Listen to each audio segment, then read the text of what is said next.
नमस्कार दोस्तों, स्वागत है आप सभी का हमारे चैनल गोपर में।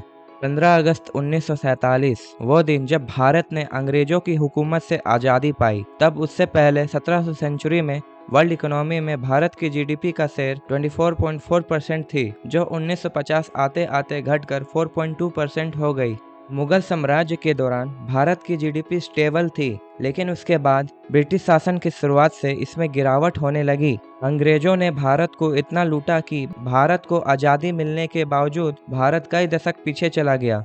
आज भारत अपने सपनों को उड़ान देने के लिए एक विजन के साथ काम कर रहा है, जो है स्वतंत्रता के 100वें साल तक भारत को एक विकसित और सक्षम राष्ट्र बनाना। भारत की जीडीपी 7.51% के साथ आज वर्ल्ड की 5वीं सबसे बड़ी अर्थव्यवस्था है, जो $3.7 ट्रिलियन के साथ आगे बढ़ रही है।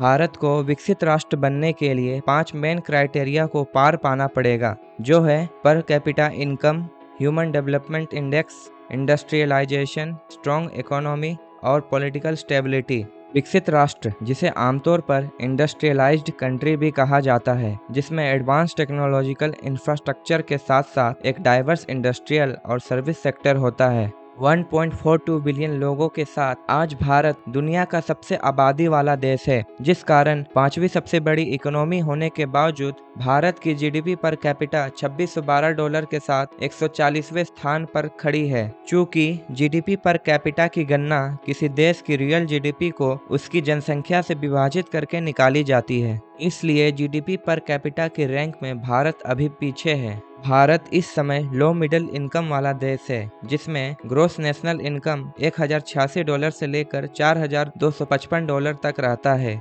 इस समय चाइना पर कैपिटा के मामले में अपर मिडिल इनकम में आता है, जिसमें इसकी पर कैपिटा $13,155 है, जबकि भारत को अपर मिडिल क्लास में पहुंचने के लिए कुछ साल और लगेंगे।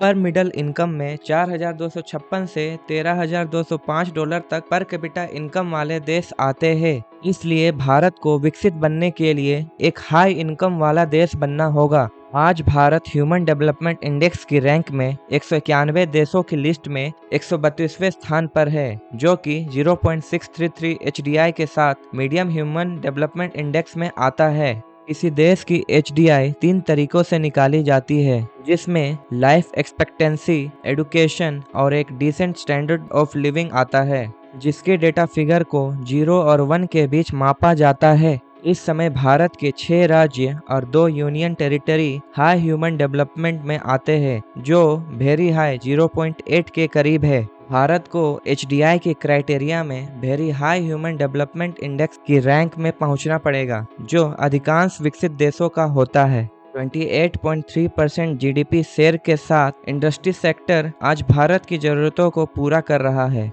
जहां 2022 की डेटा के अनुसार भारत ने ऑल टाइम हाई एक्सपोर्ट और इंपोर्ट किया है, जिसमें $770 बिलियन एक्सपोर्ट और $892 बिलियन इंपोर्ट है, जिसमें वित्तीय घाटा $122 बिलियन का रहा। सरकार 2030 तक टोटल एक्सपोर्ट, जिसमें मर्चेंडाइज और सर्विसेज मिलाकर $2 ट्रिलियन के एम्बिशियस टारगेट और ग्लोबल ट्रेड में भारत की हिस्सेदारी 2.7% से 10% बढ़ाने पर काम कर रही है। मेक इन इंडिया और आत्मनिर्भर भारत के तर्ज पर सरकार इंडस्ट्री सेक्टर को बढ़ावा देने के लिए इंडस्ट्रियलाइजेशन पर जोर दे रही है, जिसमें इलेक्ट्रॉनिक्स आइटम, सेमीकंडक्टर, ऑटोमोबाइल और फार्मास्यूटिकल्स प्रमुख है। 2030 तक भारत को एक मैन्युफैक्चरिंग हब बनने की उम्मीद है, जिसकी क्षमता बढ़कर $1 ट्रिलियन और 2047 तक $20 ट्रिलियन हो जाएगी। भारत अगले 3 वर्षों में $5 ट्रिलियन जीडीपी के साथ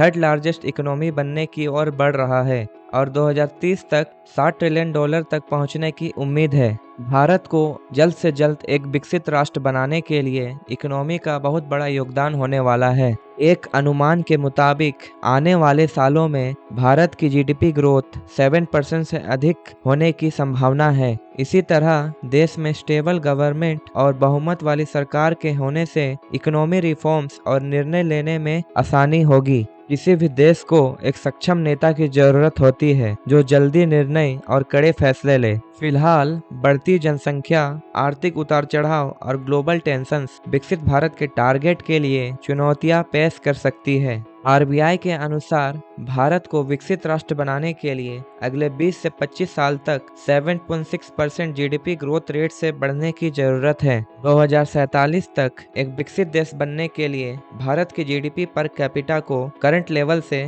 8.8 गुना बढ़ाकर $22,000 तक ले जाना होगा। तो इस प्रकार ये 5 मेन सेक्टर भारत को विश्व गुरु बनने की ओर ले जा रहे हैं। फिलहाल अपना कीमती समय देने के लिए आपका धन्यवाद। फाइनली मैं उम्मीद करता हूँ आपको यह इन्फॉर्मेशन क्लियर हुई हो। तब तक के लिए देखते रहिए गोपर। जय हिंद, जय भारत।